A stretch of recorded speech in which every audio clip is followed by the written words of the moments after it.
నమస్కారం. మీ పెట్టుబడి ప్రయాణంలోకి స్వాగతం.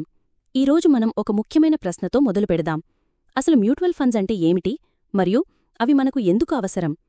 నేను మీకు చాలా సులభమైన పద్ధతిలో వివరిస్తాను.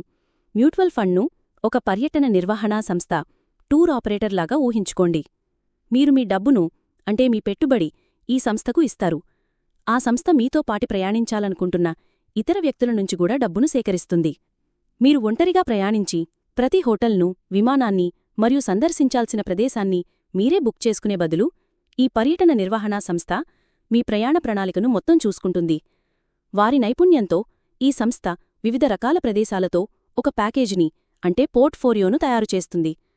మనం ఒంటరిగా ప్రయాణం చేసి దారి తప్పే బదులు ఒక నిపుణుడి మార్గదర్శకత్వంలో సురక్షితంగా మరియు లాభదాయకంగా ప్రయాణించి గమ్యాన్ని చేరుకోవడం, ఇదే మ్యూచువల్ ఫండ్ యొక్క ప్రాథమిక సూత్రం. ఇప్పుడు మనం ఎందుకు మ్యూచువల్ ఫండ్స్లో పెట్టుబడి పెట్టాలి? మార్కెట్లో ఫిక్స్డ్ డిపాజిట్లు, అంటే ఎఫ్డీలు, మరియు నేరుగా స్టాక్స్, షేర్లు కొనుగోలు చేయడం వంటి ఎన్నో మార్గాలు ఉన్నాయి కదా. వాటిని ఒకసారి పోల్చి చూద్దాం. ఫిక్స్డ్ డిపాజిట్: మీరు బ్యాంక్లో డబ్బు పెడితే మీకు సురక్షితమైన కానీ తక్కువ నిర్ణీత రాబడి లభిస్తుంది. ఉదాహరణకు, మీరు 50,000 ఎఫ్డీ చేస్తే ఒక సంవత్సరానికి మీకు 7% రాబడి లభిస్తుంది. ఇది చాలా సురక్షితమైనది. కాని మన పెట్టుబడి త్వరగా పెరగదు. స్టాక్స్: నేరుగా షేర్లు కొనడం అంటే మీరు ఒకేసారి ఒక కంపెనీలో పెట్టుబడి పెట్టినట్లు. ఇక్కడ మీరు చాలా ఎక్కువ లాభం పొందవచ్చు, కానీ నష్టపోయే అవకాశం కూడా అంతే ఎక్కువగా ఉంటుంది. ఎందుకంటే ఆ ఒక్క కంపెనీ పనితీరుపైనే మీ పెట్టుబడి ఆధారపడి ఉంటుంది. మ్యూచువల్ ఫండ్స్: ఇక్కడ మీ డబ్బు కేవలం ఒక కంపెనీలో కాకుండా అనేక కంపెనీలలో పంచుతారు.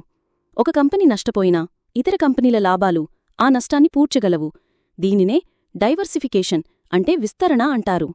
చాలామంది మ్యూచువల్ ఫండ్స్ చాలా ప్రమాదకరమైనవి, వాటిలో పెట్టుబడి పెడితే డబ్బు పోతుంది అని అనుకుంటారు. ఇది కేవలం ఒక అపోహ మాత్రమే. నిజమేమిటంటే మ్యూచువల్ ఫండ్స్లో అనేక రకాలు ఉన్నాయి.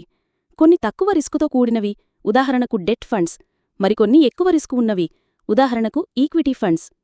మీ లక్ష్యం మరియు రిస్కు తీసుకునే సామర్థ్యాన్ని బట్టి మీరు సరైన ఫండ్ని ఎంచుకోవచ్చు. దీనివల్ల నష్టపోయే అవకాశం తగ్గుతుంది. మ్యూచువల్ ఫండ్స్ ఎలా పనిచేస్తాయో ఇప్పుడు మీకు ప్రాథమికంగా అర్థమైంది కదా.